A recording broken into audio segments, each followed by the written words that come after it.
The Athene Real Talk Podcast explores controversial ideas to stimulate debate and active thinking. These ideas do not always reflect Athene's personal views.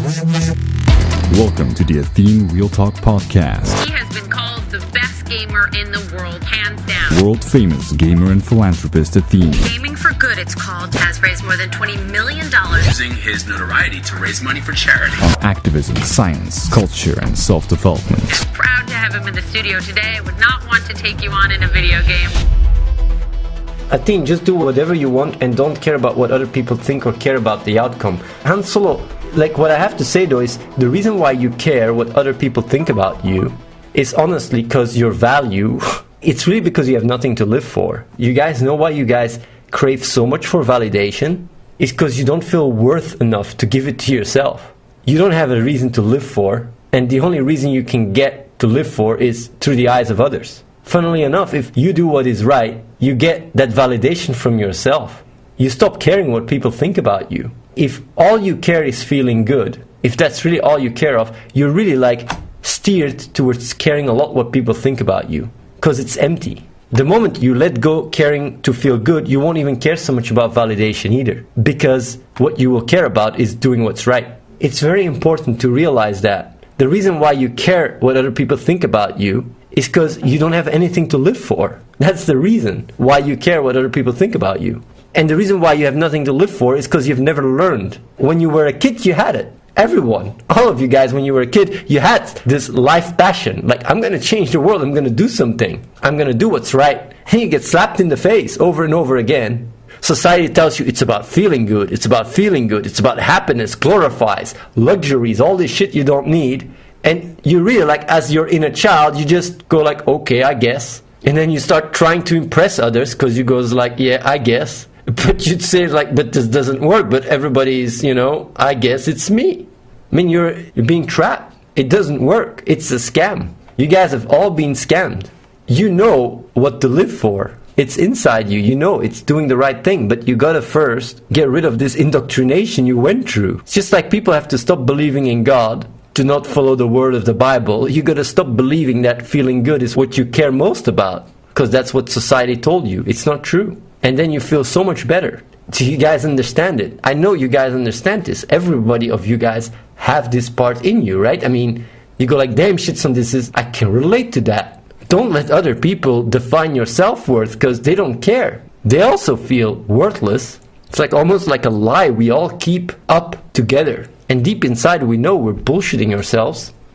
What is the click? The click is exactly this. The click is accepting what you are. It is literally letting go this emotional attachment to feeling good and doing what is right. And what is right is really defined by logic. That is what the click is. But the problem is a lot of people, what they did is they went like, yeah, I want to feel good and I really care about what other people think about me. And they were like, wait, I'll use logic to feel good. And they went to that paradigm shift and kept doing logical stuff, felt good. But then when they didn't feel good because of situation, they suddenly start doubting, hey, it seems this logic doesn't work so well anyway, because I don't feel good. And they let it go. That's the selfish click. Like everybody that clicked selfishly just loses it. But if you do it for the right, true reasons, you never stop doing what's right, because you don't care about feeling good. So if you have a time where you feel sick or stressed, you don't let it affect what you are. You just keep going and you stay in the flow every day. Even if you feel shit, it doesn't matter. I mean, I have times where I feel like shit, but it doesn't affect me. It doesn't affect doing what's right. I don't just go like, yeah, I'll be a good person when I feel good. No, I'm a good person all the time. And that's what brings in consistency and stability in my life. That's what makes me complete. I'm really telling you guys, honestly, this is how it works. Valuing logic on a fundamental level is merely giving shape to what you believe is right. Because what is right is defined by logic. Impact, it's defined by reality. One you can't have without the other. You can't do what's right and go against logic. But yeah, like when you guys look at me and go like, yeah man, you're so confident, or you have good friends, you have a relationship, you have success, you make money. I'm telling you really honestly, really, this is truly honestly, everything that you envy or jealous or saying like, oh, you deserve it or whatever you see, even if you think I'm an asshole or whatever, or a douchebag or a crazy guy, whatever, all of that The good and the bad is merely a symptom. It's a side effect of doing what's right for me. The reason why I started making money was because it was the right thing to do. Obviously, taking care of yourself, you need to do that, right? You can't just live without taking care of yourself. So taking care of the self is part of doing what's right. If you didn't have enough, you go I'll try to help other people. When it comes down to a girlfriend, it comes naturally because you just know what you want, you know what is right, and girls are gravitating towards that. They love that. Then about success and friends, you will have better friends because you're more sincere, you're more true to yourself, you don't bullshit, you don't lie. So people have a better connection. You get to find people that are on that level and you have a much stronger relationship. Then when it comes down to success, it just grows steadily because you go about doing what's right more and more logical, and in the long run, you just get better and better results. Because it's not even about the outcome, There's a lot of things I did in my life that didn't work out, but I always did it with the right reasons. And if you keep doing that, it's like playing poker. It's about the sample size. Over many decisions in your life, you just keep, even by going back and forward, you keep going up. Zuri says, is everything inherently logical, or is that just the best model framework humans have come up explaining most of their consistent experience? Considering we can never see reality for what it is, only model it, isn't it possible that we, by trusting logic, would miss out on some aspects that are not logical? What if some parts of the reality don't make sense? Well, if they don't make sense, they don't make sense within our current framework. Do you know that space being bendable and time going slower and faster didn't make sense before either? Math and our own understanding of logic has also evolved. So what doesn't make sense, once we understand it, we can fill it in within our logical framework. And that's the beauty of logic. If logic does not explain reality anymore, then it's logical to improve it, even if it means you'd adopt something that is more alien. That's the beauty of logic. It is self-destructive when it does not apply anymore, because it would be logical to do so. So you cannot get caught in a logical belief system. You cannot become like fundamentalist in logic, because logic defeats itself when it's not applicable anymore. This constant stream of outside world telling you hey, it's about career, it's about success, it's about money. No, life is not about any of that. Life is about doing the right thing, and then success and all that shit is a side effect of that. But if you never learned that, of course, you get confused as fuck. You don't even know what to do with your life. That's why a lot of people end up being very miserable. And even if they know this, they go still yeah, I know that the boogeyman is this craving for the good feelings. It's the good feelings. It's your good experiences that's screwing you over. Because when you don't have them, you just crave for them. Put your own misery in context of that, and you feedback loop enhance these experiences in a vicious spiral that gets worse and worse and worse and worse. While if you just let go this fixation, this glorification of these good experiences, suddenly you just accept your situation and you're left with doing what's right. And every time you do something that you think is the right thing to do, you give yourself an additional reason what to live for. It's quite beautiful that it's so easy explained. But the problem is now, even if you know that, even if you know you're in a misery and all that shit, you still go yeah, but I get it, but I still don't want to change. And I'll explain you why you don't want to change. The reason why you don't want to change has a neurological reason. It's like the brain really goes to the path of least resistance. It's like your brain is fucking lazy as fuck. Even if it has to run to keep its neural networks intact, it will do so. Even if it has to lie or go through a lot of shit.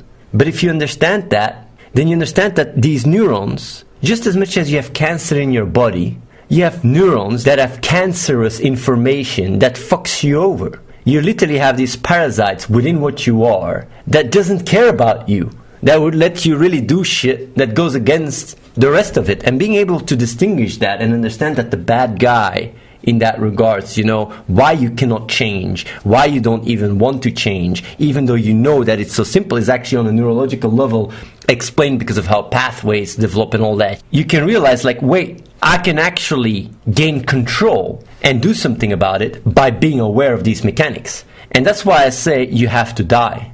Because if you on an existential level accept death, and on an existential level can let go and understand while you're meditating that everything is just coming and going, you have a much easier time to look at the world for what it is, detach yourself, and do what's right.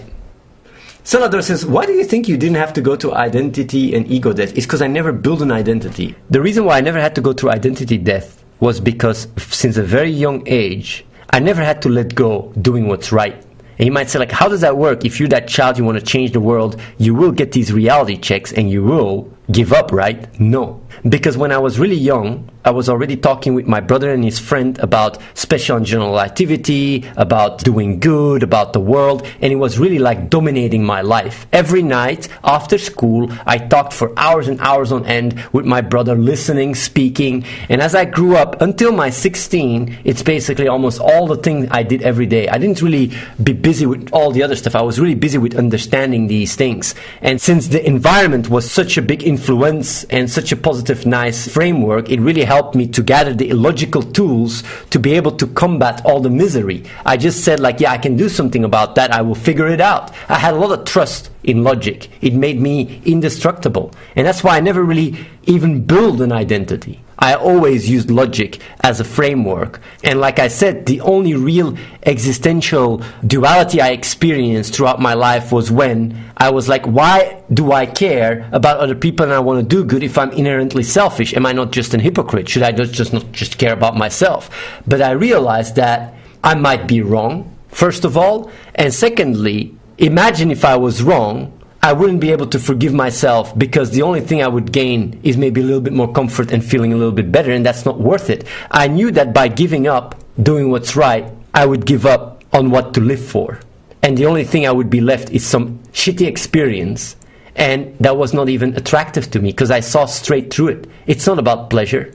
Purpose is not just about pleasure. It's bigger than that. And I realized that since I was a kid. And that's why I never really even craved to create identity, because that's what you do when you feel empty.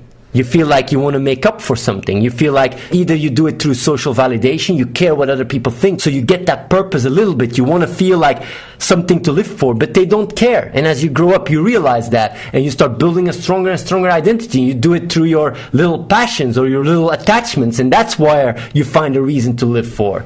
You try to always have these compromises because you've never learned through society, through education, through conditioning, that doing what is right is what you're designed to do. And the moment you realize that, you can literally let go. But I know that change is hard. Change is really hard, and that's why existential death, dying on an existential level, can help you tremendously relieve that and set yourself free. And I would go even as far as saying that if you lead your understanding by a drive to do what's right, and when you see yourself in others, you will pursue evolving on a level that transcends any kind of motivation or discipline. And it never stops. It's not because you feel good about it, because you understand. On a fundamental level, that's what you're designed to do. It's not about your own preferences. It's not about your own reference frame. It's about what is right to do. And some people realize that once they have their own child, they become a mother or a father, they realize, like, hey, it is not about me. It's about the bigger picture. And the funny thing is, once you do that, this essence, this worthlessness vanishes in front of purpose, a meaning, to serve, commitment. Because anything that you do that is more than just for you is an extra reason to live for. Not just because you're going to die one day, but because what you leave behind and how it ripples. That's what true purpose and meaning is, evolving as a superorganism, as life itself. And you guys know this feels right, and this is right. And there is a part in you, in all of you, when you were a kid that wanted to achieve it. There is a part in you when you were a kid that wanted to do the right thing, that wanted to become a superhero or change the world. Well, I'm telling you, that kid in you was right. And you know who screwed you over and made you realize, like, hey, this is maybe not how it is? It was society. It was the people around you that were themselves ignorant and didn't understand. So don't even blame them. Don't even blame yourself. But just accept and start moving forward. Go to that core, that essence that drives you, that connection, that emotional attachment to this feeling good that is just empty and merely a symptom of doing what's right, and change. And if you can't change because you're too attached, then go through this existential death and realize that everything is just, comes and goes, and that it's bigger than you. Slightly off track, but answer me this. How can we change and do good when in life we are stuck in the system, Athene? How can I help people? How can we have the tools to help when we are stuck in shitty jobs and in a monetary system? Likari, by following science, facts and logic If you let go your attachment on that feeling good and you follow doing what's right and you start feeding it by small things, it will start growing on you really quickly. And you will start seeing that having truly a heart is not one where you want to do what is right so you feel good, but doing what's right because you have the biggest impact. So truly caring means caring about logic, science, facts, and reality. That's what truly caring means. And that really means sometimes even be able to be cold. If you see a kid dying in front of you, and you know that in order to take care, you have to give $1 million to cancer so he gets treated, because his treatment costs $1 million. You're better off literally giving that $1 million and save, what is it, thousands in another place? So you might say like, that's cruel. You're not saving that one child, you're saving these thousands. No, it's not. It's having a real heart. Having a real heart is sometimes being able to do something that feels bad, like your mother punishing you, even though it's sad for herself. You think your mother likes to punish her child? She does it with sadness in her heart, but she knows it's the right thing to do. You think your mother likes to kick the shit out of you, out of house, so you fall back on your own feet? She does it with sadness in her heart, but she knows it's the right thing to do. So you can grow up, because a mother doesn't want to go with the idea like, oh, my own child will always rely on me. What if I'm not there anymore? My child has to learn how to take care of herself or himself.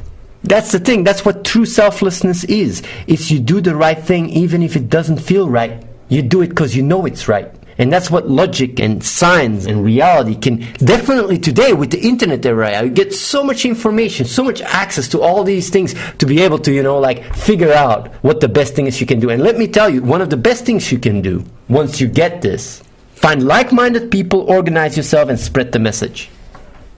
How do I know what's right? For funds.